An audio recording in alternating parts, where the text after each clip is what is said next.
Amados irmãos, Shalom. Sejam bem-vindos a mais uma edição do nosso Master Coach em prol da administração da palavra. Este programa insere-se na nossa rubrica de coaching espiritual, que tem como intuito partilhar em sede da Assembleia Celestial, que é este ambiente, a boa nova da salvação através da meditação e edificação mútua por via das Escrituras Sagradas. Nós pretendemos com este programa alcançar 4 principais objetivos.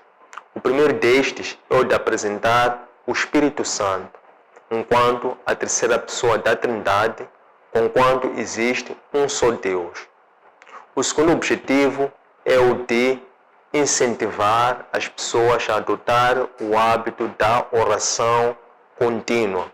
Orar e vigiar, essa que é a instrução deixada pelo mestre da oração, Jesus Cristo de Nazaré, cientes que a oração é a arma mais poderosa dos fracos, dos pobres e dos oprimidos.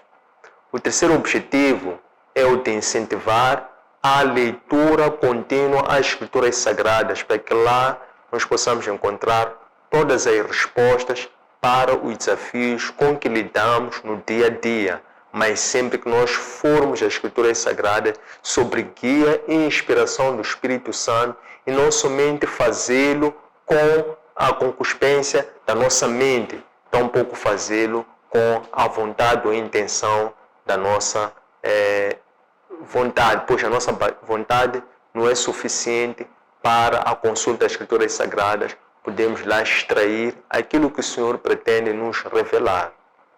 O quarto e último objetivo, que resume todos esses 3 anteriores, é o de unir.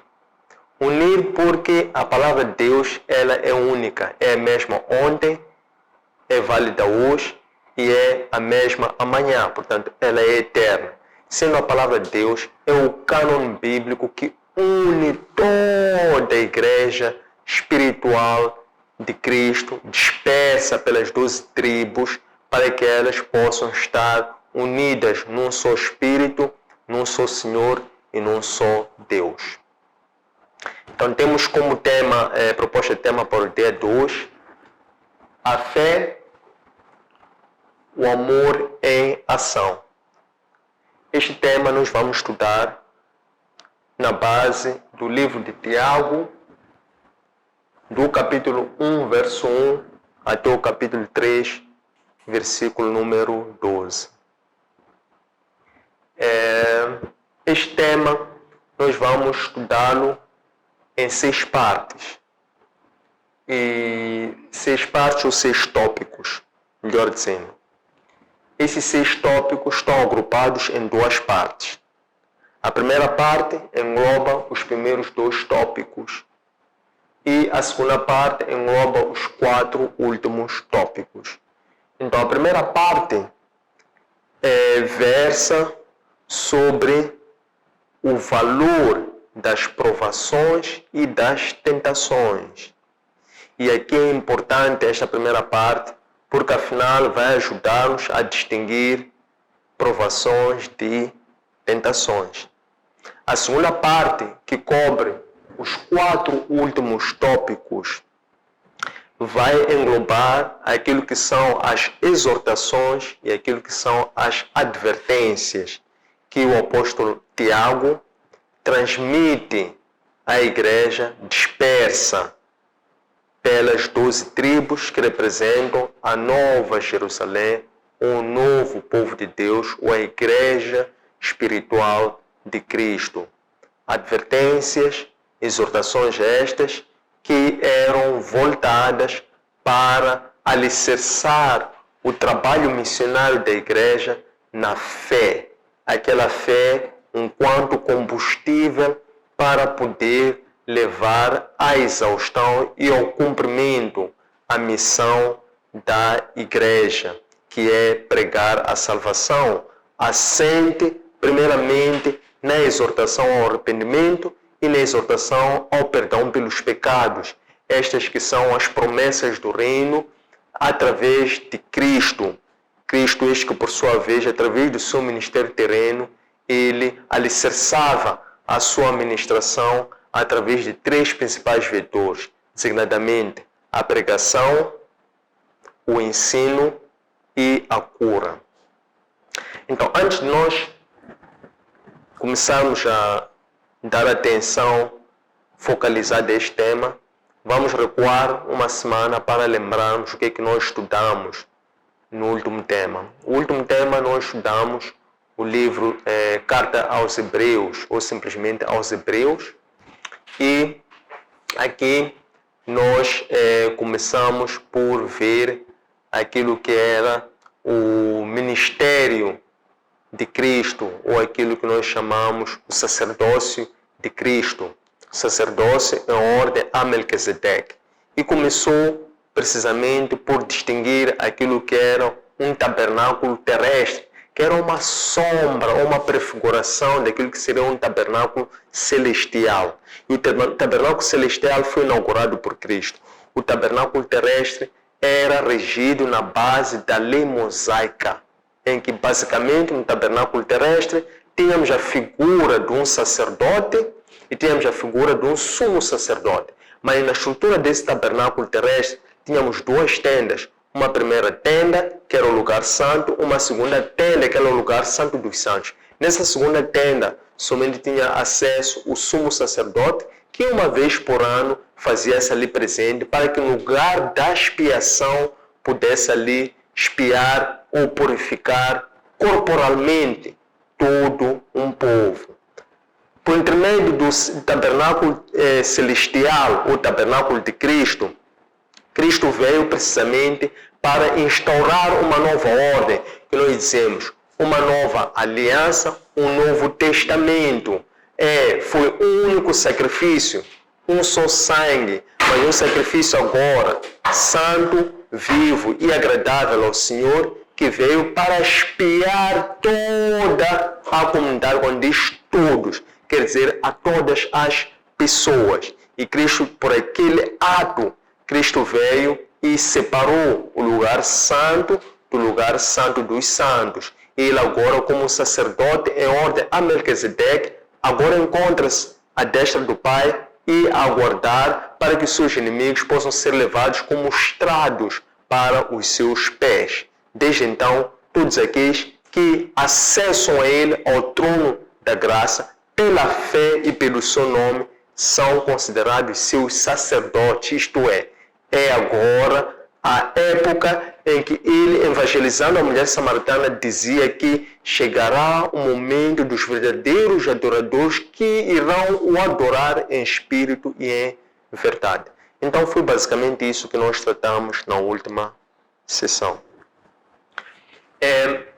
Então agora vamos voltarmos aqui para o tema 2 e vamos começar por ver o contexto da carta a Tiago.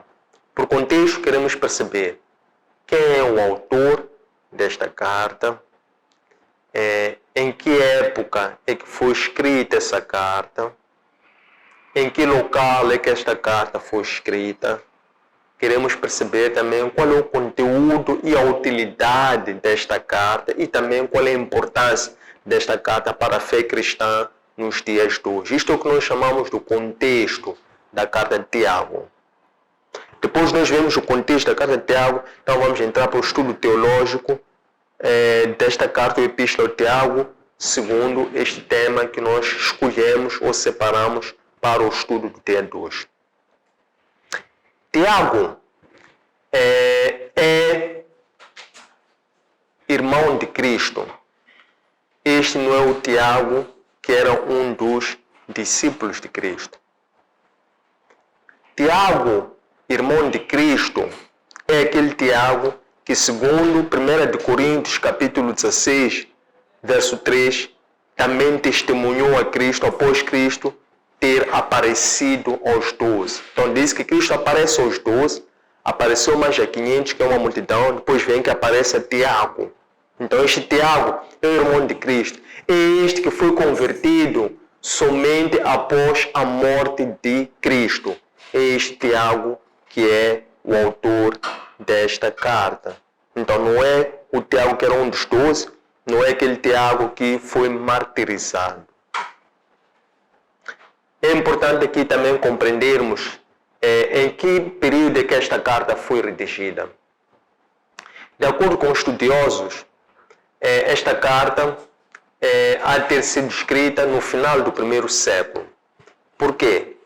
Porque tem uma certa evidência que denota isso, que é a preocupação do autor desta carta em esclarecer um ensinamento de Paulo que eventualmente deixou uma certa confusão quando Paulo dizia que a pessoa é justificada pela fé e não pelas obras. Esta carta tem uma certa tônica, tem uma certa alocução especial para trazer um esclarecimento à volta disto. O que dá a entender claramente que o autor desta carta teve a oportunidade de antes receber a carta de Paulo.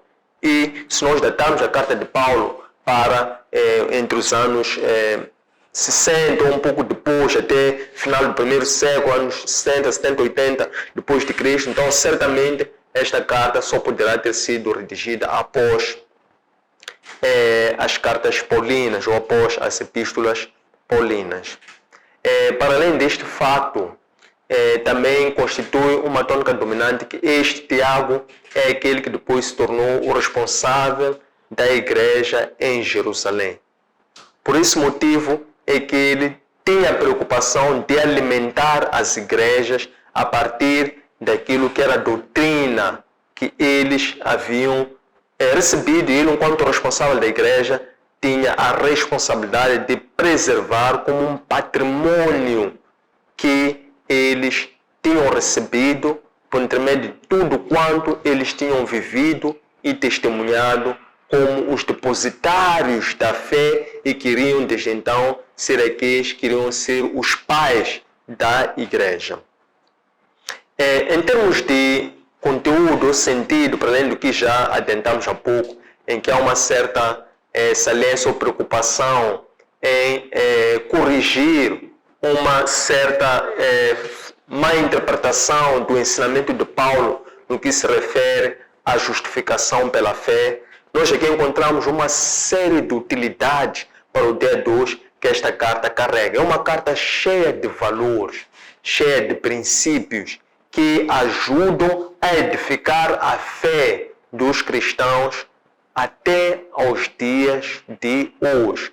Porque ela traz como uma tônica dominante a necessidade de todo cristão, isto é, da igreja cristã, ter ou aplicar-se no trabalho da caridade como uma forma de pôr a fé em ação. Porque este é o chamado de todo o cristão. Além disto, ele traz também uma série de preocupações e cuidados que todo cristão, toda igreja deve assumir no dia a dia para que ela seja não só uma boa ouvinte, não procure somente ouvir e conhecer a palavra, mas principalmente que eles sejam praticantes da palavra, porque é daqui que se criam os alicerces para que a fé não seja uma fé morta, mas seja sim uma fé que agrade a Deus. Estes são mais ou menos o âmbito do contexto pelo qual essa carta foi redigida, que nós vamos de seguida passar a prestar atenção para poder colher aquilo que o Espírito Santo hoje pretende transmitir ou passar a cada um de nós aqui presentes. Então, vamos agora fazer já um estudo vertical. Ainda estamos a nível horizontal, a ver o quê? O contexto. Agora vamos começar a cavar, que é entrar para a essência, extrair de lá o sumo ou a substância daquilo que nós hoje pretendemos buscar. Então, conforme dizíamos, só para lembrar e deixarmos bem presente, esse estudo está composto em duas partes. A primeira parte é sobre o valor das provações e das tribulações. E a segunda parte é um conjunto de exortações e de advertências. A primeira parte, que é o valor das provações e tribulações, é o que cobre os primeiros dois tópicos.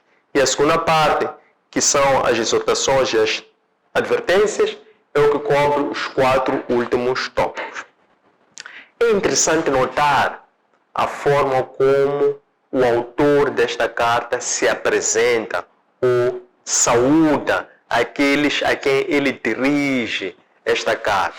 Isto é Tiago, capítulo 1, versículo número 1.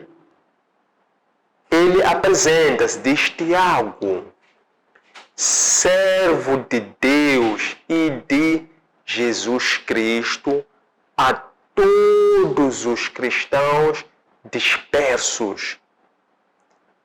É muito forte quando ele se apresenta como sendo servo. Por quê? A palavra servo tem um equivalente que é escravo.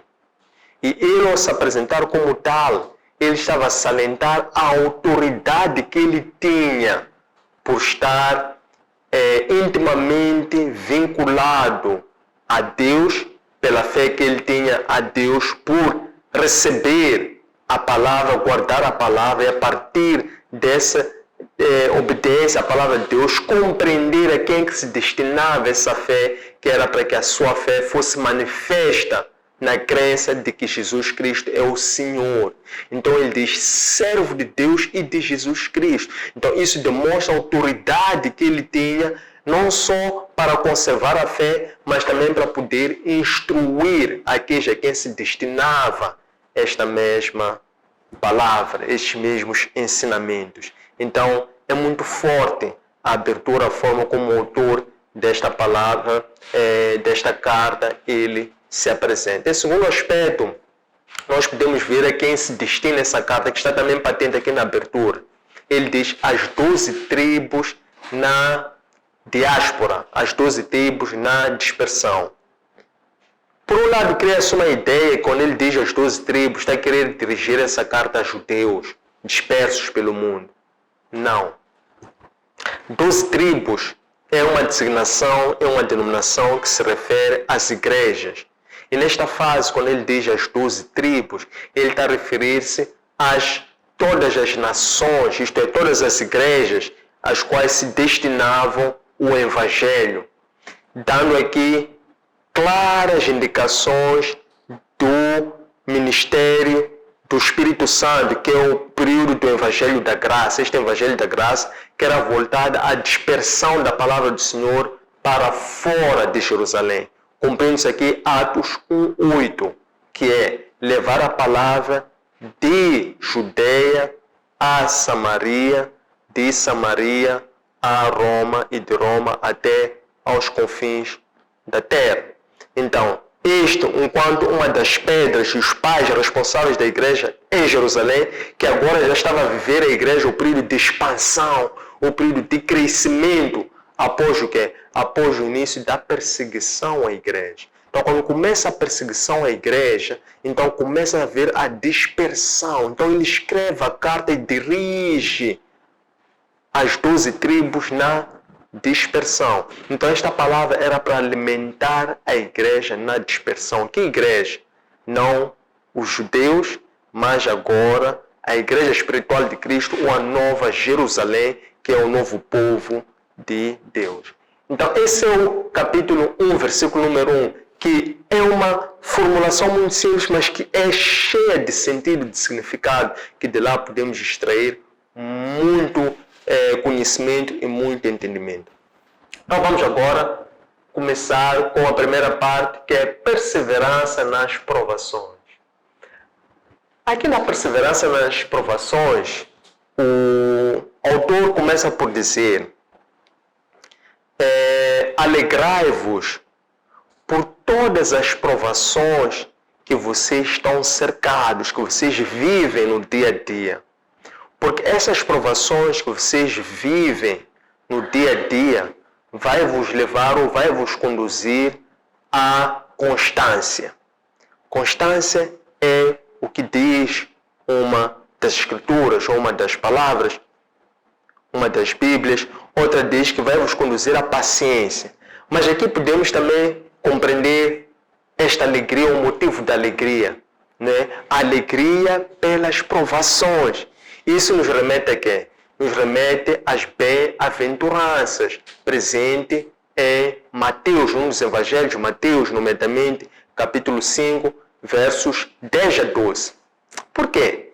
Porque nos versículos 10 a 12 do Mateus capítulo 5, aqui tem as bem-aventuranças àqueles que sofrem perseguições pela justiça ou pela palavra de Deus. Porque a estes é prometido que irão herdar o reino de Deus. Então, essa é que é a razão da esperança, que nesta nova lei, Cristo agora, quando sobe ao monte, ele prega o sermão do monte, ele estava agora a transmitir a nova lei, porque ele naquele momento estava como um novo Moisés, a dar a lei em cima de uma montanha que chama as nações, por dizer, foram multidões que subiram as montanhas. Então ele estava agora a transmitir ou a repassar a nova lei, que é o quê? Que é a lei da liberdade. Por quê? Porque Cristo é aquele que veio para libertar o povo. Se Moisés libertou o povo no passado, através do cântico da liberdade, Cristo veio como também um Salvador, um Messias aguardado, que veio agora dar o quê? Uma nova lei, uma nova aliança, um novo testamento, por intermédio deste sermão nas montanhas. Então, começa o autor daqui de Tiago a dizer: alegrai-vos com todas as provações que vocês estão cercados, porque esta vai vos conduzir o quê? À constância cristã, que é uma virtude, mas também é uma qualidade de fé. Outra Bíblia passagem diz que vai vos levar a quê? Vai vos levar à paciência. Por que paciência? Então lembramos aqui de Romanos capítulo 5, verso número 3, quando diz que devemos nos alegrar, quer na alegria, bem como nas tribulações ou nas provações. Por quê? Porque isso gera paciência, que é a primeira qualidade da fé. Depois da paciência, gera a experiência ou a firmeza, que é a segunda qualidade de fé. Depois disso, gera a esperança, que é a terceira qualidade de fé. Então, ele aqui, em igual tom, podemos registrar aqui já 3 passagens bíblicas. A primeira é que Tiago 1 Coríntios 16, 3. Depois, quando ele diz alegrai-vos como? As promessas das 10 bem-aventuranças, Mateus capítulo 5, versos 10 a 12. E depois ele diz por quê? Porque isso vai forjar uma qualidade de fé, que é o quê? Que é a paciência. Onde encontramos sustentar com isso? Romanos 5, versos 3. Depois ele continua por desenvolver isso, dizendo que se nós mantivermos esta paciência, ou se nós mantivermos, o que é manter? É perseverar, é manter-se busy. Então, se nós mantermos constância, perseverarmos, resistirmos, suportarmos essas provações, esta paciência, então ele diz que isso vai nos conduzir a nos tornarmos perfeitos e irrepreensíveis. Depois daqui, ele já volta para a questão de nós termos que pedir sabedoria. Porque ele diz que isso não se adquire com a força dos braços, isso não se adquire com a força dos pés, isso não se adquire com a força da mente, mas isso é possível mediante sabedoria. Que sabedoria? Sabedoria espiritual. Quem concede essa sabedoria espiritual? É o Espírito Santo. Então ele diz que peçam sabedoria, mas diz peçam com fé. É diferente. E não pedir com hesitação. Porque ele diz, aquele que pede com hesitação mostra um espírito instável, Quem tem um espírito instável, ainda que peça sabedoria, Deus não vai dar essa sabedoria. É o que diz aqui Tiago. Diz que é preciso pedir sabedoria, mas pedir com fé. O que é pedir sabedoria com fé? É pedir com certeza, com confiança e manter o quê? Constância. Então, ao nós pedirmos sabedoria com fé, com firmeza, com confiança, ele de seguida depois volta-se para aquilo que é a disposição dos pobres. E é muito interessante porque mais à frente nós vamos desenvolver a doutrina dos pobres, aqui no ponto número 4. Mas aqui ele já dá uma pista. Ele diz: a vós os pobres, gloriai-vos na vossa exaltação, porque os ricos somente poderão se gloriar na vossa humildade. O que isso quer dizer?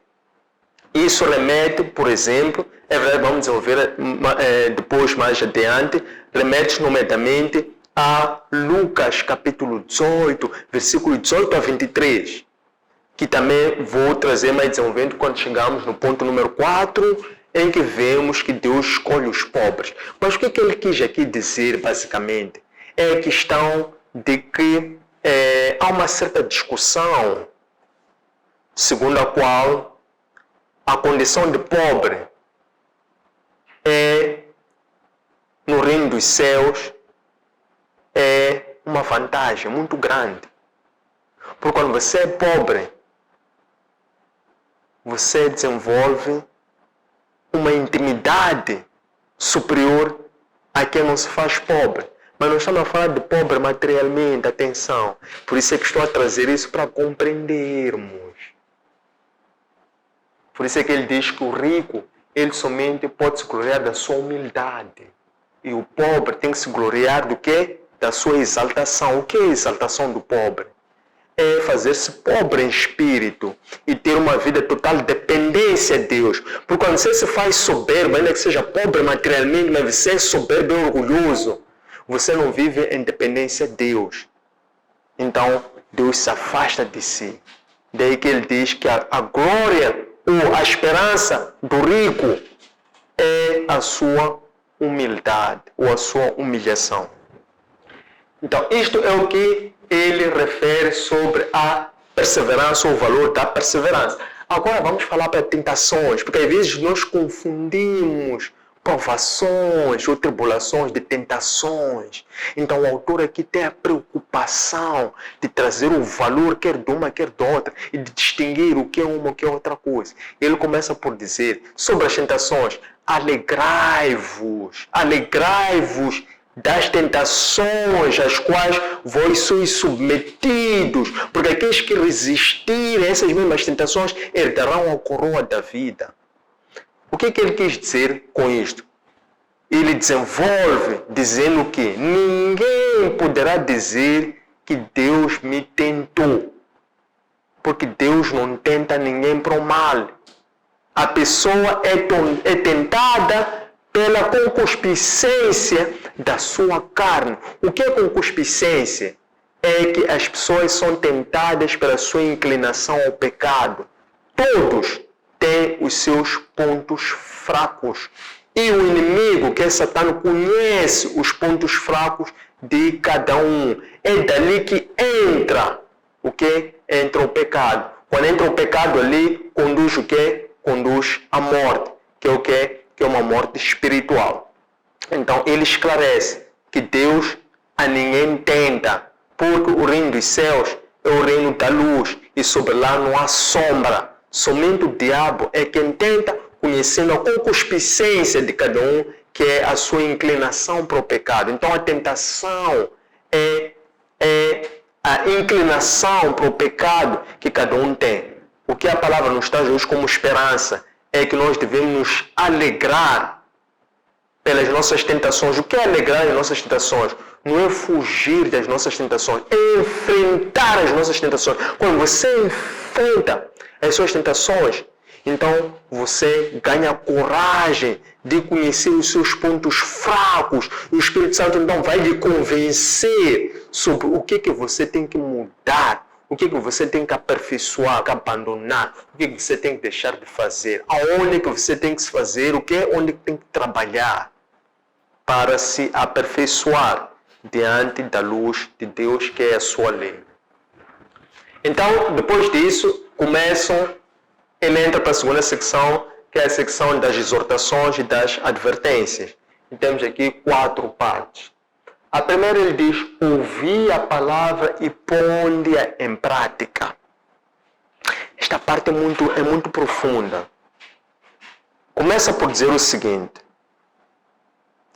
que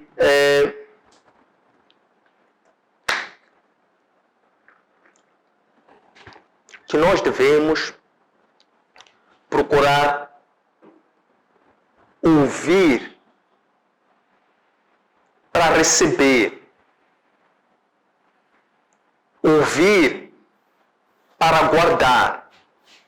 E nós ouvimos para receber, ouvimos para guardar quando ouvimos com mansidão. Então, ele começa por dizer o seguinte, que devemos procurar ouvir a palavra de Deus com a mansidão de espírito, de forma que nós sejamos lentos a falar e lentos a irar. Porque aquele que se ira, esse não pratica justiça, de contrário está a afastar-se da verdade. E depois de seguida, no que concerne a respeito de ouvir a palavra, ele depois diz que não basta só ouvir a palavra, não basta só atentar a palavra, não basta só falar lentamente e não basta só irar-se lentamente, mas mais do que isso, devemos ser praticantes da palavra de Deus. Então, sobre a prática da palavra de Deus, ele desenvolve dizendo assim, que não sejamos soberbos, como aquele que vai para o espelho e fica a ver a sua fisionomia. E depois, quando sai do espelho, se esquece do que viu. Por quê? Porque a sua fisionomia que você vê no espelho é algo passageiro, que somente você vê enquanto estiver onde? Em frente ao espelho. Quando você sair, já não há de ver, logo vai se esquecer. Então diz que nós devemos ser praticantes da palavra de Deus. Ele diz que ser praticantes da palavra de Deus, que é guardar a piedade em Deus, é ter a preocupação de se achegar àqueles que sofrem injustiça social. Quem são as pessoas que sofrem injustiça social? Estrangeiros. O que é estrangeiro nos dias de hoje? Estrangeiro não é necessariamente uma pessoa que está numa terra que não é sua. Mas nem que esteja numa terra que não é sua. Nos dias de hoje, ser estrangeiro é muito para além de questão de nacionalidade. Você é um estrangeiro quando você está num local que você é diferente. Então, quando nós falamos de injustiça social, estamos a falar de diferenças sociais. Então, ser estrangeiro nos dias de hoje é isso, não é questão de estar ou não na sua terra, é muito mais do que isso. É ter a Eucaristia, ter a preocupação e a caridade com pessoas que estão em situação de injustiça social. E, por exemplo, temos o caso das viúvas, temos o caso dos órfãos, temos o caso dos pobres, temos o caso dos oprimidos, temos uma variedade, se formos olhar sobretudo no contexto africano, no contexto moçambicano, que não é diferente de um contexto africano. Então, nós vivemos no dia a dia a injustiça social. Então, ele diz que ser praticante da palavra de Deus é nós podermos agir em face às injustiças sociais e que ninguém diga que não tenha nada o que fazer, nada o que dar, porque todos nós temos o que dar, sobretudo quando somos cristãos. Por quê? Porque recebemos o principal, recebemos a abundância, recebemos a prosperidade, que é a salvação, que é o Espírito Santo. Quando a pessoa tem isso, tem tudo para dar. Então, quem é cristão tem tudo para dar e não falta nada. Em segundo plano, lembremos-nos qual é a arma daqueles que não têm arma, ou daqueles que não têm poder na nomenclatura ou naquilo que é este mundo, que é passageiro. Não estamos a falar do reino de Deus, do reino de céu, estamos a falar deste mundo terreno que nós olhamos com os olhos físicos. Então a arma de nós que não temos o poder, a arma do cristão é a oração. Aí está o que é que nós podemos dar e fazer por todos, sobretudo por aqueles que têm justiça social, porque a oração é a arma mais poderosa que nós possuímos. E isso é o que é ser praticante da palavra.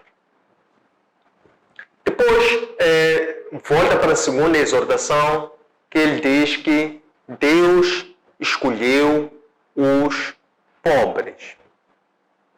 E aqui também é muito profunda esta passagem, em que Tiago decide dar uma atenção especial para os pobres, dizendo que Deus escolhe os pobres por quê?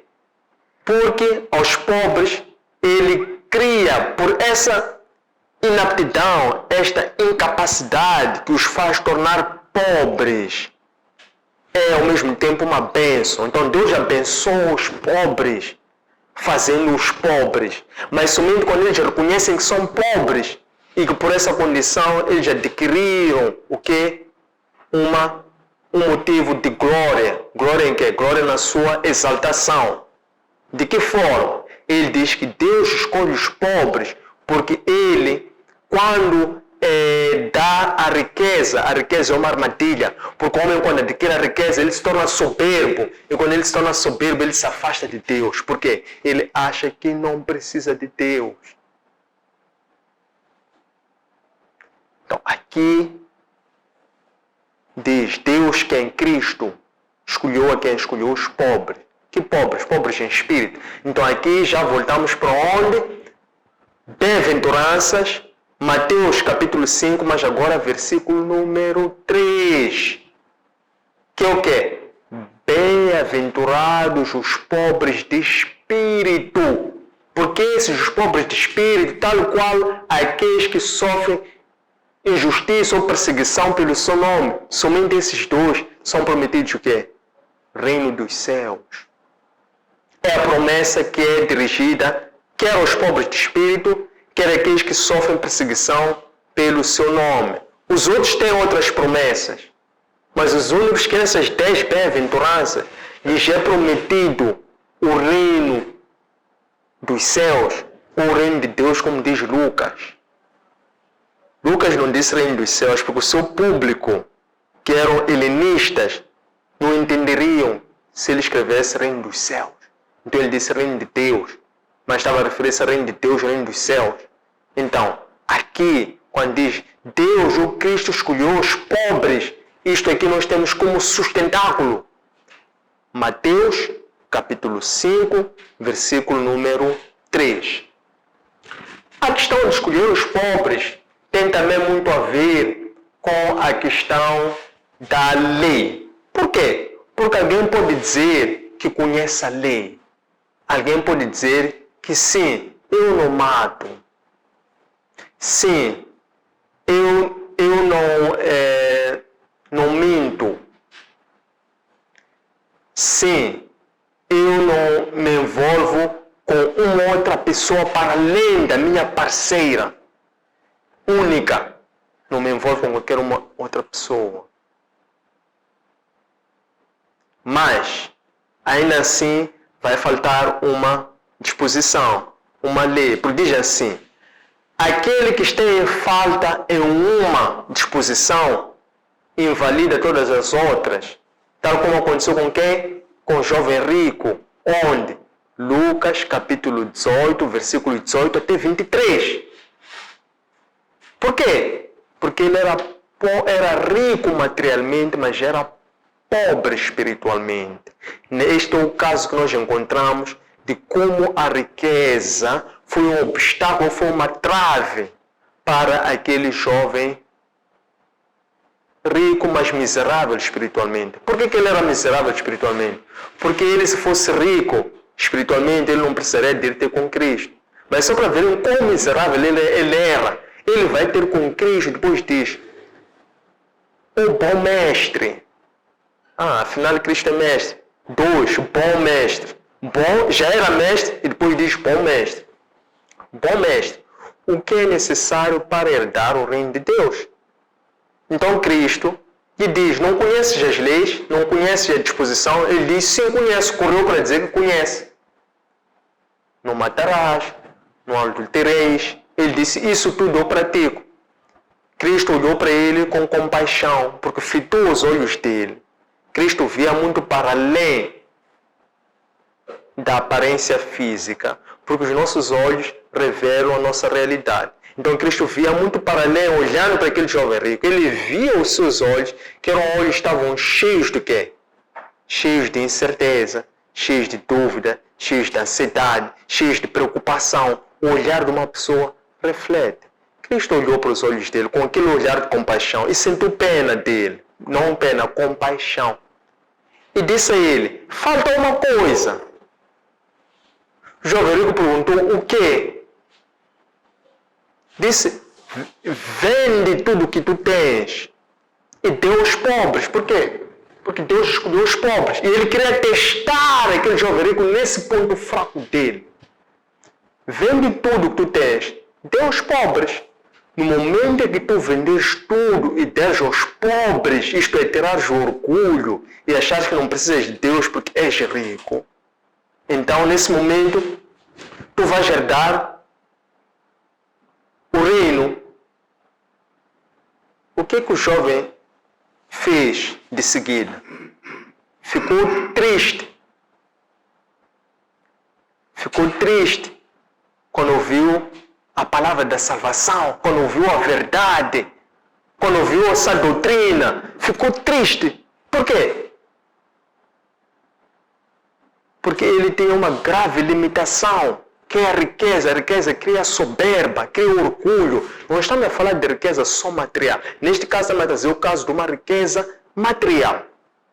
Mas nós estamos a falar no sentido geral, quando falamos de pobreza, estamos a falar de pobreza espiritual. Então, por isso, só para se consubstanciar, podem aprofundar nessa passagem já demos, porque é que Deus escolheu os pobres. Depois, a terceira advertência é que é a exigência de acoplar ou associar a fé com as obras, para que haja o quê? Estabilidade, substância, consistência e haja vida. Diz assim, a fé exige sempre, não às vezes, sempre, o quê? Obras. Como? Diz assim, que ninguém pode dizer que possui fé se não tiver obras que demonstrem essa mesma fé. Porque a fé deve ser comprovada com obras. Tiago, o autor desta carta, ele trouxe esse tema propositadamente, que era para esclarecer um equívoco que havia ficado através da carta de Paulo, quando Paulo dizia que o homem é justificado pela fé em Cristo e não pelas obras. O que Paulo estava a querer dizer? Porque as pessoas, quando interpretam mal, eles dizem que isso está em contradição. O que Paulo disse é diferente do que Tiago disse. Vamos esclarecer, igreja. O que Paulo estava a querer dizer? O que Tiago está aqui a querer dizer? Paulo estava a dizer que, quando ele dizia justificado, eram no sentido de salvação. Então, dizer que ninguém é salvo pelas obras. Que obras? Da lei judaica. Quais eram as obras da lei judaica? Circuncisão e obediência à lei. Paulo diz que ninguém é salvo por isso, pelas obras da lei judaica, mas pela fé em Cristo. Tiago agora diz assim, que não basta ter a fé em Cristo e agir em seu nome. Isto é, o que Tiago vê é uma correção, não vê refutar, porque Paulo está a falar das obras da lei judaica. Tiago diz assim, mas também, não obstante, não basta a fé, porque senão vai ser o quê? Vai ser uma fé religiosa. Porque ele diz assim, imagine que aparece uma mulher pobre e ela peça para vestir, porque ela está nua, e ela peça para comer, porque ela está com fome. E você ora para ela e diz, vai, aqueça-te e alimenta-te. Mas você sabe quais são as necessidades reais daquela pessoa. E você diz isso. Isso vai atender às necessidades dela? Não. Então ele diz que a fé tem que ter vida, porque senão fica uma fé morta, quando é uma fé teórica. Então ele diz assim que, dá exemplos, diz Abraão, para ser chamado amigo de Deus, Gênesis capítulo 15, versículo número 6. Para ele ser chamado amigo de Deus, Abraão teve que provar a sua fé. Quando? Levou Isaque como prova da sua fé e foi para ofertar como holocausto em obediência à aprovação que Deus estava a fazer a ele. Dá outro exemplo. Diz a prostituta Raabe. Raabe teve obras. Raabe teve obras. Por quê? Raabe creu naquele Deus que ouvia falar que era Deus dos hebreus. Ela acolheu os hebreus, escondeu-os em sua casa e depois ajudou-os eles a partirem em segurança, porque ela creu no Deus dos hebreus e por essa obra que ela manifestou, não é? Ela os consta como uma heroína da fé. Por último, ele diz sobre essa questão de obra e da fé, não é? Ele diz assim, que ninguém pode querer associar a sua fé sem ter as obras ao lado. Porque ele diz assim, alguém sensato pode dizer, alguém que tem uma fé religiosa, uma fé teórica, dizer o quê? Mostre-me as obras da tua fé, que eu te mostrarei a minha fé por via das minhas obras. Então, contra factos não há argumentos. Daí a necessidade e a peculiaridade desta, podemos aqui dizer, deste complemento que Tiago traz para aquela falha de percepção que a comunidade criou, criando um certo barulho por aquele ensinamento de Paulo. Então, estes dois, Paulo e Tiago, não estão a colidir, nem estão a opor-se, nem estão a falar coisas diferentes. Não, estão a complementar-se. Tiago vem para trazer um acréscimo à compreensão daquilo que Paulo havia transmitido. Por quê? Porque eles são inspirados pelo mesmo Espírito. Esse Espírito não traz confusão naquilo que são os ensinamentos. Na verdade, quando um profeta fala e outro profeta reconhece que aquele profeta está falando, ele cala. Deixa aquele profeta falar. Porque ele, quando cala, ouve o que o profeta falou, desde então o mesmo Espírito que ativou aquele profeta vai ativar em si e vai lhe dar uma certa compreensão e entendimento para ele poder, a partir dali, poder completar e haver uma edificação mútua. Por quê? Porque o Espírito é o mesmo. A sexta e última parte é a advertência sobre o poder da língua. O poder da língua. Diz assim o apóstolo Tiago: aquele que quiser ser mestre, quer ser mestre? É uma qualidade, é uma função, é um ministério, é uma graça, é um dom dos 5 dons que são atribuídos pela graça do Espírito Santo aos 5 categorias de ministros da obra. Vamos simplificar. Aquele que quiser ser mestre, aquele que quiser ter a arte de ensinar, diz que este tem que ter o domínio sobre a língua. Por quê? Diz assim: aquele que tiver domínio sobre a sua língua terá domínio sobre o seu corpo. Porque mesmo o cavalo, você quando quer dominar o cavalo, você primeiro põe o quê? O freio sobre a boca. Quando você põe o freio sobre a boca, então você domina o corpo do cavalo. Ele vai mais adiante dizendo que aquele que é um mestre, ele deve pregar aquilo que vive. Deve ensinar aquilo que conhece. Por quê? Porque o ensinamento do mestre não se circunscreve somente àquilo que ele fala, mas principalmente a todo o seu proceder. Então, estas são as exortações e as advertências que o apóstolo Tiago deixa ficar nesse texto do estudo de hoje, que tem como tema a fé, o amor em ação. De acordo com o estudo no livro de Tiago, capítulo 1, verso 1, ao capítulo 3, verso número 12. Tendo chegado a este ponto, abre-se um momento para a apresentação de discussões, questões, sugestões, dúvidas, para podermos aprofundar esse estudo. Muito obrigado.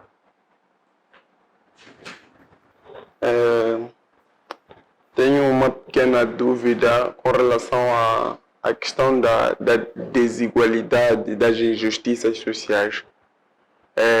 Dando aqui um exemplo, temos, por exemplo, a questão de uma criança, por exemplo, que já nasce numa família pobre, já nasce deficiente, já nasce com uma certa dificuldade com relação àquilo que é onde nasce e como nasce.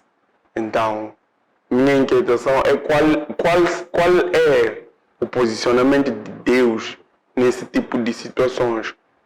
Pois, falando exatamente do recém-nascido, acaba mesmo tendo várias dificuldades em termos da alimentação, da própria locomoção e de várias formas de sobreviver ou viver perante uma sociedade. Então, é basicamente essa minha questão. Não sei se coloquei de uma forma perceptível. A questão da desigualdade, das injustiças sociais naturais, posso assim dizer. Obrigado. A paz, irmãos. Obrigado. Eu aqui tenho uma passagem que não sabia e não entendi melhor. Será que o Tiago, o irmão de Cristo, não era o discípulo do Cristo, né? Não era o discípulo? Será que não via as obras do irmão e não queriam ou não acreditavam nas obras do irmão? Qual é a vantagem de estar alegre enquanto está a sofrer? Será que é possível ter a fé sem obras? Obrigado. Estimados irmãos, saudações. Queria desde já agradecer pela palavra. Uma palavra que vem dar-nos forças e coragem de enfrentar adversidades e dificuldades da vida. Pois essa coragem e esta força Resume-se mesmo na fé e no amor, que são também as qualidades que Cristo também possuía. Para completar este entendimento, o entendimento desta aula de hoje, tenho cá comigo algumas questões, e a primeira delas diz o seguinte: qual é o valor das provações e tentações na vida do cristão? Como é que as provações e tentações tornam o crente mais íntimo ou próximo de Deus? Qual é a importância das provações e tentações no desenvolvimento da fé e do amor? E fé. Como é que se cultiva a mansidão do espírito e a prática constante da palavra?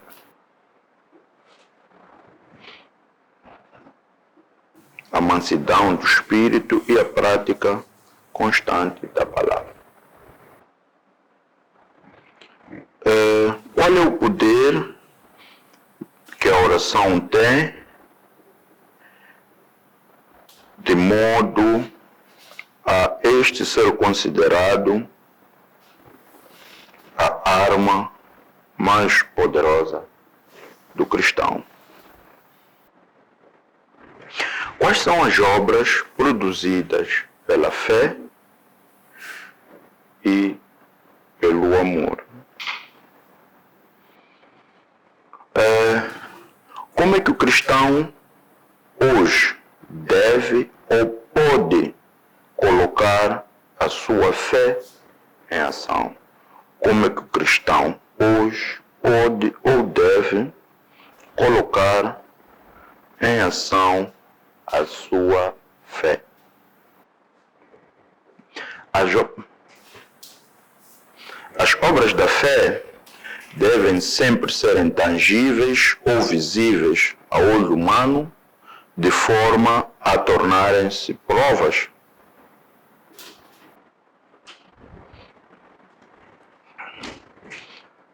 Como é que o cristão pode colocar freio na sua boca, de modo a receber o uso da sua língua da sua língua para a conversão de almas? Da língua para a conversão de almas.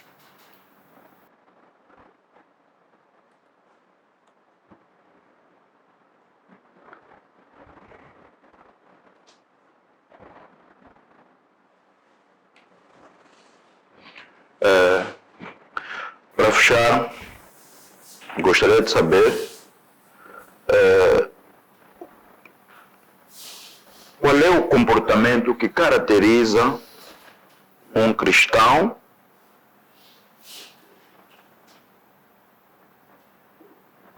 baseado na fé e no amor. Obrigado. Paz e graça, irmãos. Eu tenho uma questão. Queria saber o que é ser pobre de espírito. Então, em seguida, estarei a complementar a questão para que possa ser percebido o porquê da questão. A Bíblia menciona nas bem-aventuranças que bem-aventurado o pobre de espírito, porque ele verá Deus ou porque ele herdará o reino dos céus. Uma das bem-aventuranças é que se enquadra, já não me recordo qual é. Mas em contrapartida nós encontramos uma situação quase idêntica do jovem rico. O jovem rico, ele era rico materialmente, mas ele era pobre espiritualmente, mas ele não se enquadra nas bem-aventuranças. O porquê? dele não se enquadrar nas bem-aventuranças, sendo que ele era pobre de espírito. E a Bíblia diz, bem-aventurado os pobres de espírito. Então, o que é ser pobre de espírito? Amados irmãos, muito obrigado pelas questões que foram aqui muito bem colocadas, que vão ajudar a tornar o nosso estudo mais inclusivo, participativo e também mais profundo em termos horizontais e também em termos verticais.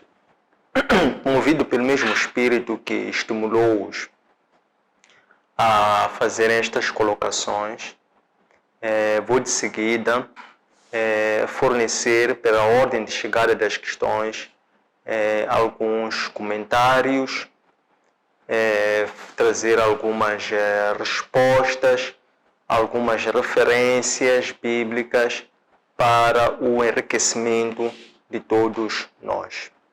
Então, a primeira dessas questões é: qual é o posicionamento de Deus face a pessoas que nascem condicionadas fisicamente por injustiças sociais naturais ou biológicas?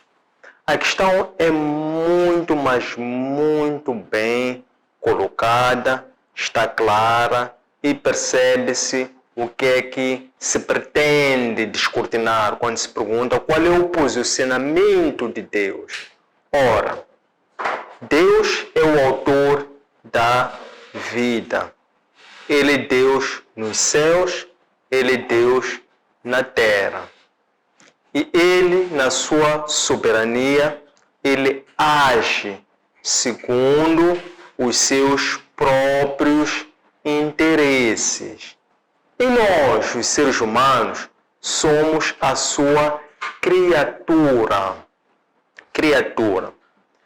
Todas as pessoas nascem com um corpo e com um espírito.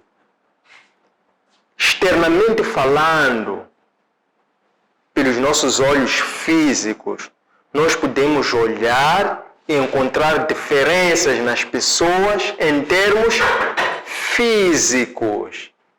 Em termos espirituais, não há meia pessoa, não há uma pessoa que esteja um espírito deficiente. Pelo menos nós não podemos julgar o espírito de outra pessoa deficiente, porque Deus dá o seu espírito a todas as pessoas. Todas as pessoas herdam o espírito de Deus. O corpo, este é que varia, e em função dos nossos também olhos físicos, nós podemos percepcionar os corpos de formas diferentes, pela cor, estatura, fisionomia, por aí em diante.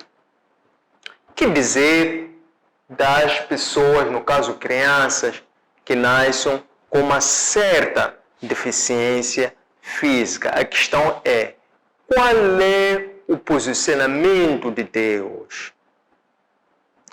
Para Deus, a pessoa que nasce com uma deficiência física, se nós olharmos para aquilo que é o quê? Que é a lei da vida, que é a lei de Deus, e até hoje nós tivemos a oportunidade de trazer para o nosso estudo, que é a questão do quê? Quando nós falávamos das tentações, nós dizíamos que ninguém pode dizer que foi tentado por Deus, porque Deus não tenta a ninguém. Deus é do amor. Quem nos tenta, ou nós somos tentados pela concupiscência da nossa carne.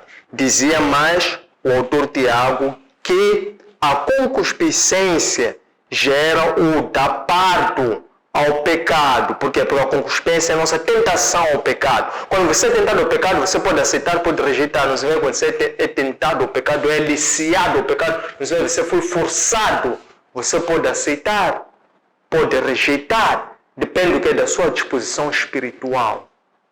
Em algum momento, a pessoa cometeu um certo pecado, dependendo da sua disposição espiritual naquela altura, mas a mesma pessoa pode depois, a partir de um certo momento, deixar de cometer aquele mesmo pecado. É a mesma pessoa, não é? É a mesma pessoa fisicamente falando, não é? É o mesmo espírito? Já não é o mesmo espírito. É um espírito que já está o quê? Trabalhado, já está arrependido relativamente àquilo.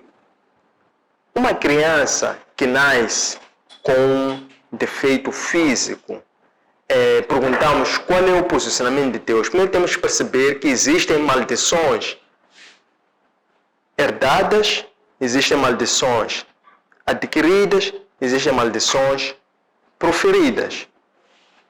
Há pessoas que nascem com defeito físico, mas espiritualmente falando, ninguém nasce defeituoso. Para Deus todos nós somos perfeitos. Para Deus nós todos estamos sujeitos às mesmas provações, às mesmas tentações.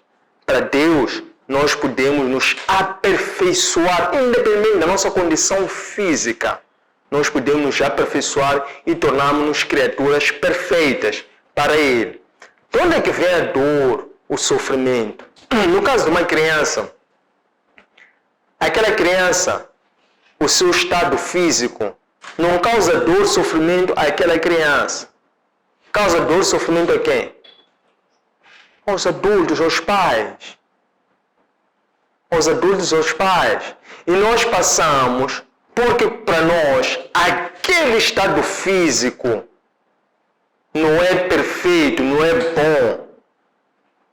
Então, nós podemos aí estar a ser provados. Por quê? Porque quando você começa a olhar, a encarar, a tratar aquela criança como se ela fosse realmente defeituosa, isso vai causar uma dor a si próprio, porque ele vai voltar para si, não vai ficar na criança. A criança não está só olhando no espelho, você que está a ser o espelho daquela criança, está a olhar e está a ver isso. Aquela é uma aprovação que Deus está a pôr para ti próprio. Perguntamos qual é o posicionamento de Deus.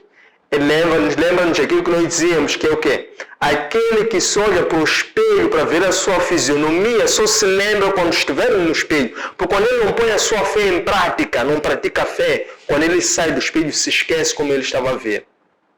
Nós olhamos para aquela criança, por acharmos, pelos nossos olhos, que aquela criança está diminuída. Então também achamos que aquela criança está a sofrer. Mas aquele sofrimento depois volta para ti próprio. Porque aquela criança, ela não está a sofrer. Estamos a falar de quê? O espírito da criança. Estamos a falar do corpo da criança. O que te causa tristeza, dor, sofrimento é o teu espírito que acusa aquilo que teus olhos físicos ficam a observar, a encarar e a interpretar. Se você olha para aquilo e vê uma maldição, então aquela maldição que você concebeu em físico, e aquilo vai voltar para o teu espírito, vai te perturbar e vai te causar sofrimento. Mas se você olha para aquela criança de contrário, como sendo uma criança que, embora esteja fisicamente diminuída, mas espiritualmente é uma criança perfeita, completa, é uma criatura de Deus, igual como qualquer pessoa aos olhos de Deus. Isso é como você está a conceber na tua mente, no teu olhar físico. E isso volta também assim para assim, isso não te causa o quê? Sofrimento, perturbação, dor. De contrário, você está a ser testado, está a ser aprovado diante daquela provação.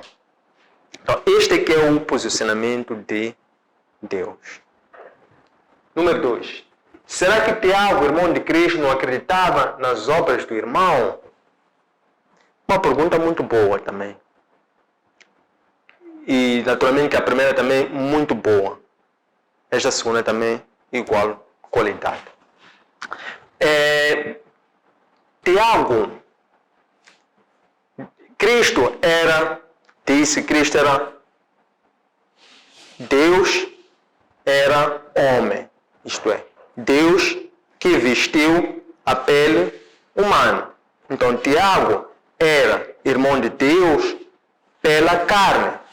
Mas Cristo tinha uma identidade espiritual, cujo pai de Cristo não era o pai de Tiago. O pai de Cristo era o próprio Deus que lhe enviou. E isso nunca lhe causou confusão. E ele sempre deixava claro que estou a fazer o trabalho do Pai. Significa isto que a paternidade de Cristo lhe dava um entendimento de quem ele era, diferente do entendimento que Tiago poderia ter. Tiago olhava para Cristo, é meu irmão sim, mas ele não tinha a percepção, a compreensão de quem era aquele irmão dele. Ele só foi convertido, as escrituras dizem que Tiago só foi convertido quando viu Cristo ascender. É que ele viu que realmente aquilo que ele falava. Por quê? Estava limitado Tiago, tal como Pedro estava limitado, tal como todos os discípulos estavam limitados. Os discípulos que eram pessoas comuns, pessoas normais. Cristo não era uma pessoa normal. Em corpo era igual aos outros, mas ele não era uma pessoa normal, porque ele era Deus. Os outros eram pessoas normais. Tinham fragilidades, dúvidas, preconceitos, ignorância. Tinham uma fé fraca naturalmente, não compreendiam as coisas sobrenaturais como Cristo poderia entender. E Cristo sabia disso, e ele não se preocupava com isso, porque ele sabia que aqueles estavam a ser preparados. E Cristo sabia que ele ia fazer uma parte, uma outra parte já não cabia a Cristo. Era o Espírito Santo que ia completar. Certo? Por isso é que Cristo disse, eu vou à frente preparar a morada, depois de mim haverá outro que vai vos conduzir por toda a verdade. Então, Cristo não estava muito preocupado com isso. A grande preocupação que Cristo tinha era que os discípulos lhe acompanhassem. O que é acompanhar? É ver, observar e aprender dele, para que depois o que pudessem testemunhar. Mas para testemunhar não bastava ver, conviver, observar. Deviam depois também ter que ser batizados com o Espírito Santo para adquirir o poder de poderem testemunhar por intermédio de uma palavra que tenha aquela graça de ter a compreensão das coisas sobrenaturais. Então, isto é o que aconteceu com Tiago, tal como aconteceu com Pedro, Cefas, aconteceu com Simão e todos os outros que também tinham dificuldades em compreender e que não tiveram uma compreensão total, completa, enquanto Cristo fosse vivo. Enquanto Cristo fosse vivo, era uma parte. Então Cristo depois tinha que morrer, voltar para eles. Por isso é que 1 Coríntios capítulo 16, verso 3 diz que Tiago também viu. Então quando Tiago vê Cristo agora, enquanto já morreu, ressuscitou e ascendeu ali, completou a fé. Então, aquilo fazia parte de um ciclo de fé que eles estavam a ser treinados. E aquele treino, para que eles se tornassem depois apóstolos, porque eles primeiro foram discípulos, depois se tornaram apóstolos. O que é ser apóstolo? É um discípulo convertido pela graça do Espírito Santo. Então, eles tinham que ver, completar o que viram, depois serem batizados pelo Espírito Santo para se tornarem apóstolos. Então é isso que aconteceu. Número 3. Qual é a vantagem? Mas Paulo não está a dizer que eles só são batizados pelo Espírito Santo. Batismo e também o chamado apostólico que recaiu sobre eles, né? Que é a graça do Espírito Santo que operou sobre estes. Que é a graça de terem um chamado apostólico. Número 3. Qual é a vantagem de estar alegre enquanto está a sofrer? Então, o que acontece é que tem uma grande vantagem e também muito boa essa questão, obrigado por isto. A vantagem de estar alegre enquanto está a sofrer é que simplesmente você espanta o sofrimento. Porque o sofrimento é do quê? É a carne. Mas, quando você está sofrendo a carne, isso não te obriga a sofrer em espírito. Você sofre em espírito se você quiser, se a tua consciência permitir aceitar. Depende de onde é que estão os teus olhos. Se os teus olhos estão só atentos a esta dor que você está sentindo aqui na pele. Se sim, então a tua consciência vai ser influenciada por este sofrimento que o teu corpo está sujeito. Então você sofre em corpo, sofre em espírito. Faz sentido?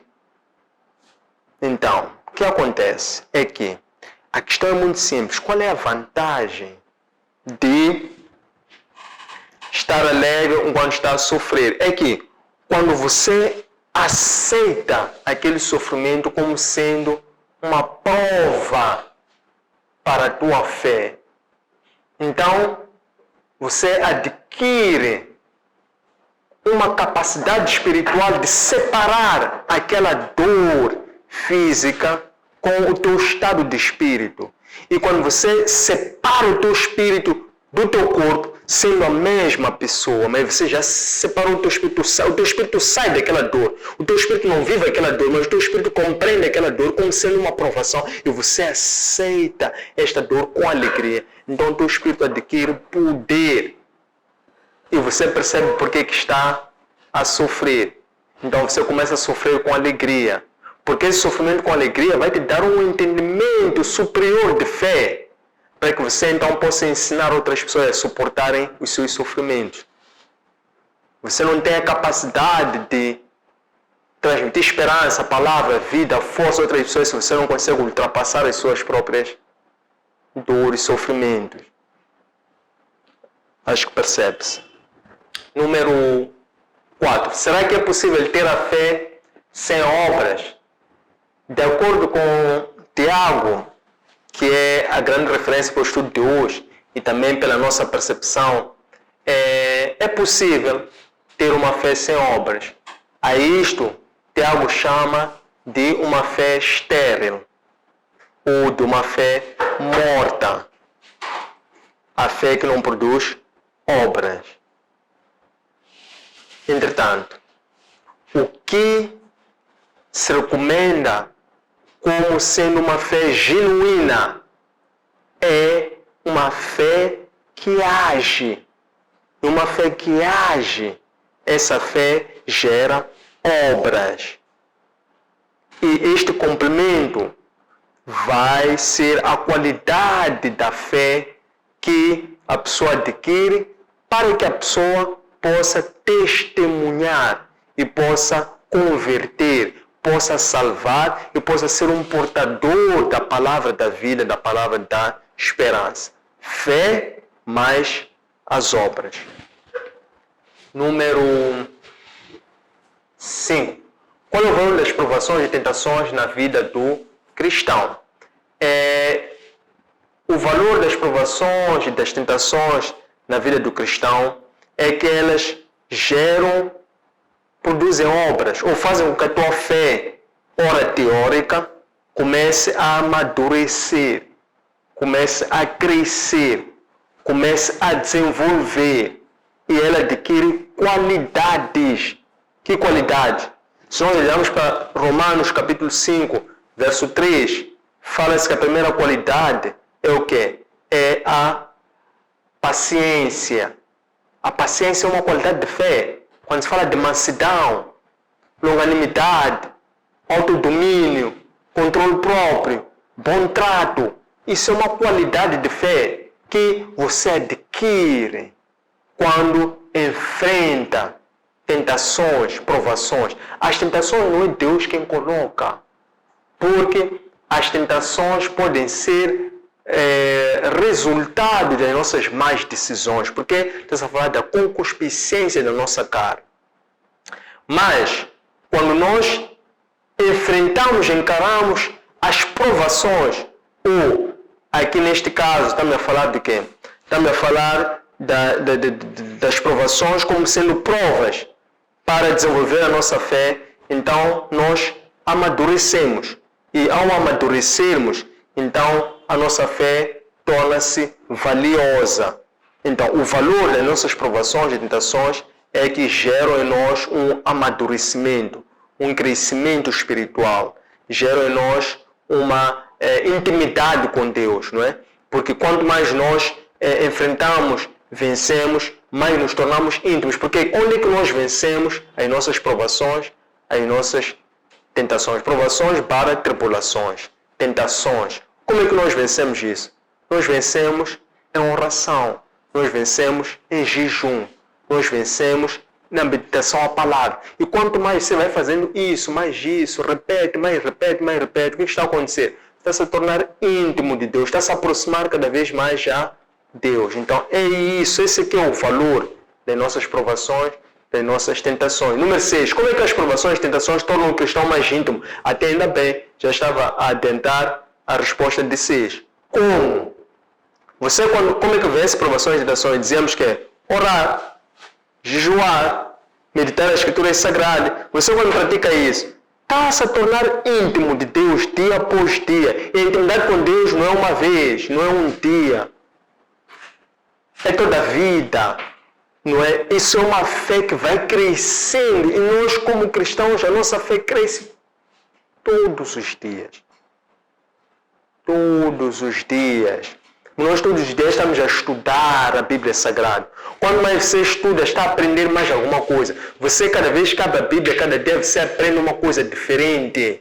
Cada vez que você aprende uma coisa diferente, você adquire uma outra consciência, adquire uma outra arma. Então, a sua forma de orar muda. A sua forma de relacionar com o outro muda. A sua forma de praticar o amor, fazer as coisas muda. E a cada dia você vai se tornar cada vez mais íntimo de Deus. Essa aqui é a vontade de Deus. Número 1. Por isso é que diz que Deus permite que nós tenhamos o quê? Provações. Deus permite que nós tenhamos provações e tribulações. Ele permite para quê? Para a nossa fé tornar-se mais pura e preciosa. É pela permissão dele. Ele assim o deseja. Cristo também viveu provações, tribulações. E aquilo lhe tornou cada vez mais íntimo, fazer mais orar, perseverar, ficar mais próximo de Deus, sempre naquela constância. Por isso que se diz o quê? Desenvolver a virtude da constância. Número 7. Qual é a importância das provas e tentações no desenvolvimento da fé e do amor? Também já temos falado sobre isso, mas vou outra vez agora voltar não para a questão da fé. Já vemos como desenvolve a fé, nós dizemos aumenta a intimidade, oração, meditação, jejum, mas vamos ver o desenvolvimento do amor. O que acontece é que quanto mais você se torna íntimo a Deus, mais você conhece a Deus, mais você se aproxima a Deus, mais você experimenta o amor de Deus para contigo. Quanto mais você experimenta o amor de Deus para contigo, também você aumenta o teu amor para com Deus. Consequentemente, quanto mais você ama a Deus, melhor você ama as pessoas. E não o contrário. Onde você aprende a amar as pessoas é quando você ama a Deus. Quanto mais você ama a Deus, mais o teu amor pelas pessoas aumenta. Perceberam? Número 8. Como é que se cultiva a mansidão do Espírito e a prática contínua da palavra? Então, cultiva-se a mansidão do Espírito. Aqui é esta parte aqui quando diz ouvir a palavra e pôr a prática. Então, o apóstolo Tiago, ele diz que nós devemos ouvir a palavra com mansidão e ser lento a falar, ser lento a errar. Então, nós desenvolvemos essa mansidão do Espírito quando nós aprendemos a ouvir com mansidão, ouvir com calma, triturar, digerir, analisar, ouvir lentamente. Quanto mais nós ouvimos sem pressa, isso que é ouvir lentamente, é ouvir sem pressa. É você dar-se o tempo de ouvir a palavra de Deus. E ouvir a palavra de Deus não é só ler, é você ler e depois refletir. Porque quando você lê, depois você ouve um Espírito a falar para ti. Então isso aqui é ouvir com mansidão. Você tem que ler com calma, tem que se separar. Não pode ler com pressa, no meio de barulho, de pressão. Não, separe-se, separar-se, apagar, afastar tudo. Ouvir com mansidão. Quando você escuta, lê a palavra de Deus. Depois fica em silêncio. Lê, fica em silêncio. Medita. Isso é que é estudar a palavra de Deus. quando você lê com mansidão, estuda a palavra de Deus, cada vez que você lê, depois fica em silêncio, você há de ouvir um ensinamento, uma palavra que há de voltar para si. Então, nessa lentidão, nessa mansidão, também você vai aprender a falar com lentidão. Vai aprender a errar-se com lentidão. Então, isso é ouvir, isso é obedecer. Número 9. Qual é o poder da oração para ser considerada a arma mais poderosa do cristão? A oração é obediência. É obediência. É termos os sentimentos de Cristo. Que sentimentos Cristo tinha? Cristo não fazia nada sem antes consultar a seu Pai. Oração é o quê? É sermos imitadores de Cristo. Por quê? Porque Cristo disse, orai e vigiai. Então, se nós fizermos isso, estaremos a imitar a Cristo, estaremos a obedecer a Cristo, estaremos a ter os mesmos sentimentos com Cristo, estaremos a falar com Deus. Qual é o poder da oração? Quanto mais você ora, mais você está a falar com Deus, mais você se torna íntimo com Deus, mais você chama a presença de Deus na sua vida e mais você se submete aos planos de Deus, porque o grande erro que o homem comete é fazer os seus planos sozinho. Você não pode fazer os seus planos sozinho. Faça os seus planos chamando o Espírito Santo para Ele te ajudar a você formular os seus planos. Não fazer os planos com a sua cabeça. Não. Tem iniciativa de fazer planos sim. Organize, diga, no dia X, ou todas as manhãs, ou todos os finais de semana, eu quero sentar fazer plano. Então você começa a fazer isso numa rotina. E você quando faz isso, não vai correr às pressas ou fazer em cima do joelho. Não. Cria um hábito, uma rotina. E antes disso, se possível, ore. Peça sabedoria. Você assim está a chamar, a convidar o Espírito Santo para Ele te ajudar a fazer os planos. Em segundo lugar, extremamente importante também, é ao executar os seus planos, que não são seus já a partir desse momento. Ao executar esses planos, você tem que ter a adaptabilidade e a flexibilidade de não fazer com rigidez, parece um robô, fazer com força. Não. Faça com calma, com mansidão e procure ouvir a Cristo, ao Espírito Santo, se realmente é assim que eu devo fazer. Você há de ouvir sempre o Espírito Santo te aperfeiçoar. Agora faz assim. Agora faz dessa forma.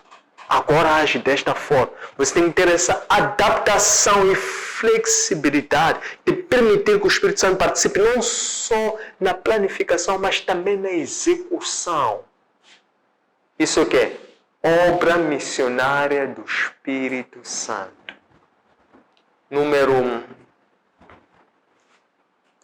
10, né? 10. Quais são as obras produzidas pela fé e pelo amor? Então, o que acontece? Qual é a obra produzida pela fé e pelo amor? A fé é o amor em ação. Então, a obra produzida pela fé e pelo amor, o que é? É o dom, enquanto o dom for o quê? O dom for a dispensação da graça. Então, qual é o valor do amor através da fé? É que o amor é o único caminho. Não existe um dom maior que seja, não existe um dom que seja superior ao amor. Não é o dom da profecia, não é o dom de falar língua estrangeira, não é o dom de interpretar, não é o dom da cura, não é o dom da fé. Todos esses dons são importantes, são. Mas existe um que é superlativo, que está acima de todos, que é o amor. E diz que o amor está acima de todos esses dons. Então, as obras produzidas pela fé e pelo amor é que o amor é a fé em ação e quer a fé, quer o amor são parte do dom enquanto um pacote, enquanto um todo. Número 11. Como é que o cristão pode colocar em ação a sua fé. Como? Nos dias de hoje, através da caridade, o que acontece aqui? A caridade é o chamado de todo cristão. Através da oração, já vimos. Como pode colocar em ação a sua fé? Sim, através da oração. Orar pelos enfermos, orar pelos doentes, orar pelos que estão a sofrer e praticar a santidade. Quando nós oramos em santidade, a nossa oração tem um poder de cura. Repito, quando nós buscamos, praticamos a santidade e oramos em santidade, nós temos o poder de curar pessoas. Curar do quê? Das enfermidades espirituais. Por detrás dos problemas físicos, dor, sofrimento, doenças físicas, há uma doença espiritual. Então nós curamos a doença ou a enfermidade espiritual. Através da luta ou participação contra as injustiças sociais, que engloba tudo isso. Então, isso tudo é a forma como nós, os cristãos, colocamos a nossa fé em ação. Para quê? Para produzir obras. Falávamos de obras, né? Quantas pessoas você cura, quantas pessoas você levanta, quantas pessoas você salva. Então, por isso que há uma pergunta disse, a fé ou as obras têm que ser visíveis. Sim, há de ser perceptível. Você como vai provar? Se até mesmo os próprios discípulos se tornarem completos a sua fé, tiveram que ver. Quem é você para não querer ver? Quem é você para não querer testemunhar? O maior testemunho que tu dás a outra pessoa de evangelização é as pessoas verem a transformação na tua própria vida. Você ainda que prega o evangelho com proeficiência, menciona capítulos, versículos, decore. Tudo bem, é interessante. Mas as pessoas querem sentir um poder. Essa palavra, ter poder, tem que olhar em ti. Então tem que ver, sim. Voltando aqui para a questão.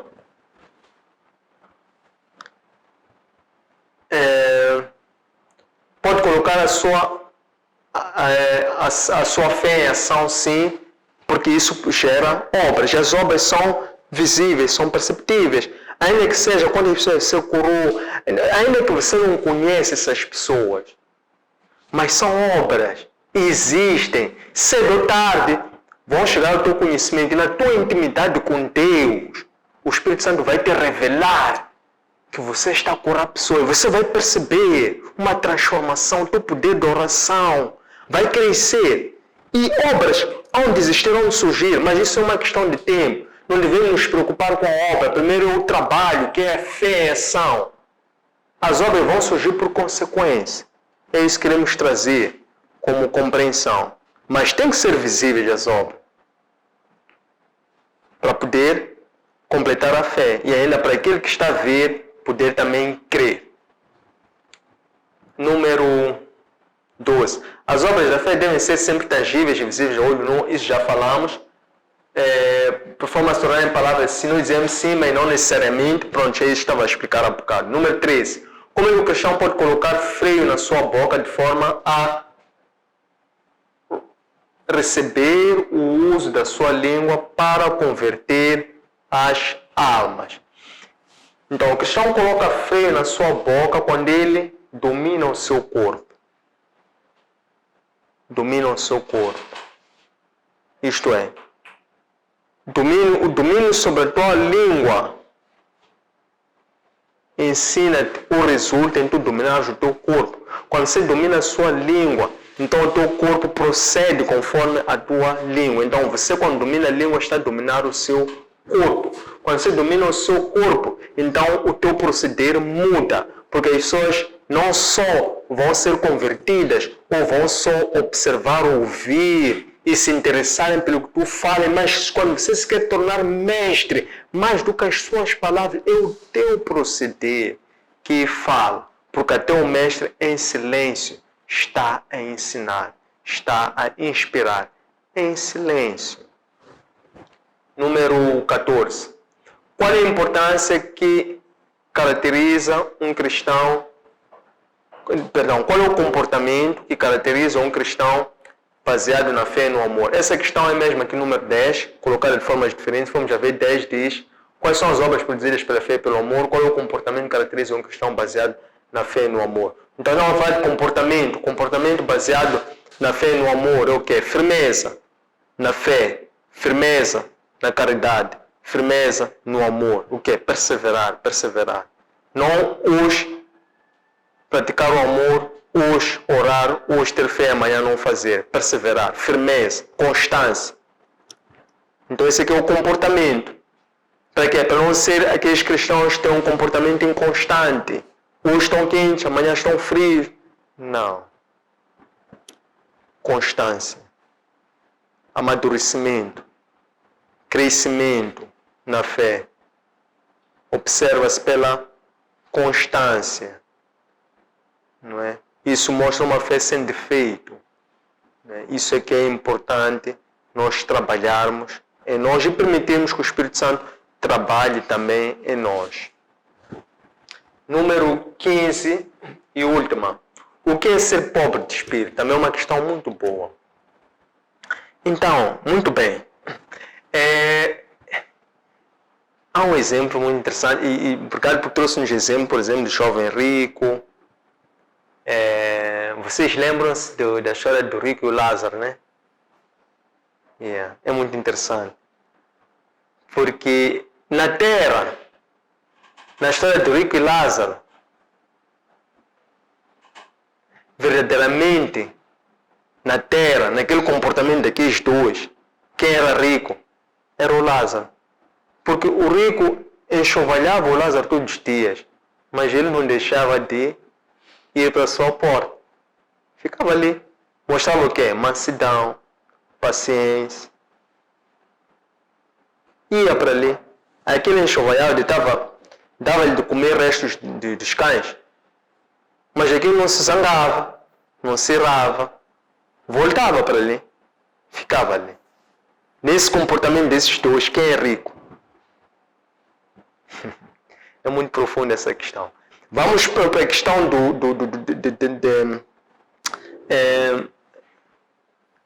Davi. Davi era um rei. Davi era um rei de Israel. Tinha todos os motivos para ser soberbo. Mas Davi, quando orava, rasgava as vestes. Davi, quando buscava a face de Deus, Davi, quando escrevia os seus salmos, mesmo sendo rei, Davi dizia: eu sou pobre. O que é você ser pobre em espírito? Pobre em espírito é quando você está sozinho, ou quando você está diante de outras pessoas. Teu comportamento até pode ser de fingimento ou de uma aparente humildade. Mas quando você está sozinho, só com Deus, ali a tua verdadeira humildade se mostra. Como? Às vezes em que Deus diz: agora dobra o joelho, ora. Você está sozinho em casa, ninguém está a ver, não há espetáculo, não há nada.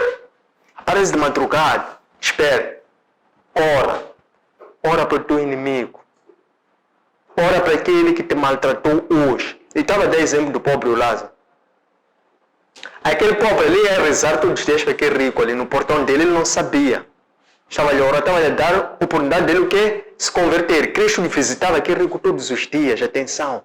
Por isso é que ele, quando já mostra, decide, já peço para voltar para lá. O Espírito Santo disse: mas você teve todo tempo. O que você vai dizer aos teus filhos hoje, agora, se você todos os dias eu te visitava? Em outras palavras, aquele pobre ia visitar aquele rico todos os dias.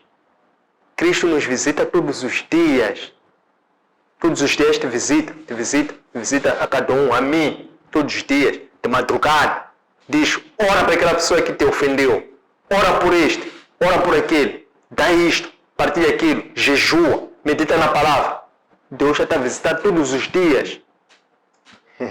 Aí é que você mostra a tua humildade. Davi, o que fazia? Ele era rei. Mas o que fazia Davi quando orava? Rasgava aquelas vestes. Dizia: eu sou pobre de espírito, dizia para Deus. O que é você dizer: eu sou pobre de espírito? É você dizer: esse espírito aqui que me pertence é teu, Deus, não é meu espírito. Nós só te devolver a ti. Você quer para orar? Quero orar. Até antes de Deus dizer orar, você já está a orar. Antes de Deus dizer jejuar, você já está a jejuar. Lembra-se como Tiago se apresentou na abertura dessa epístola?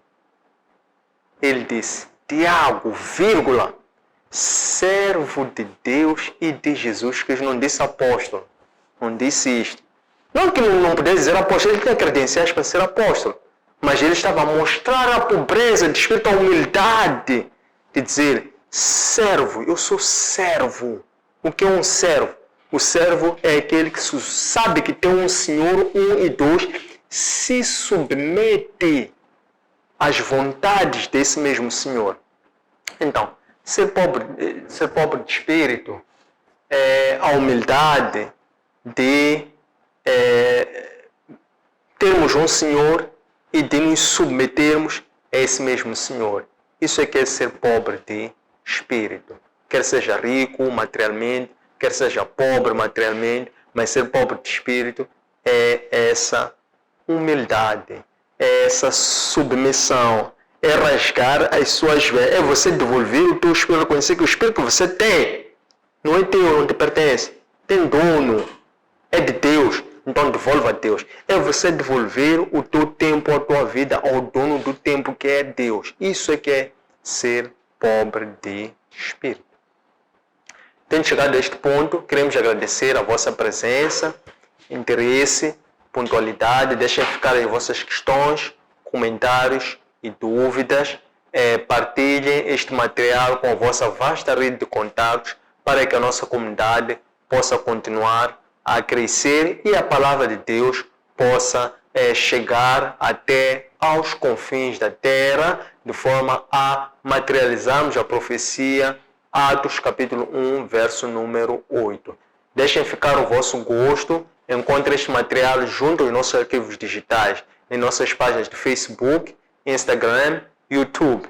Antônio Sende LDA, nosso aplicativo para plataformas Android, LOApp, e nosso webpage www.academiaservo.com. Espero que gostem, um abraço de luz e até breve.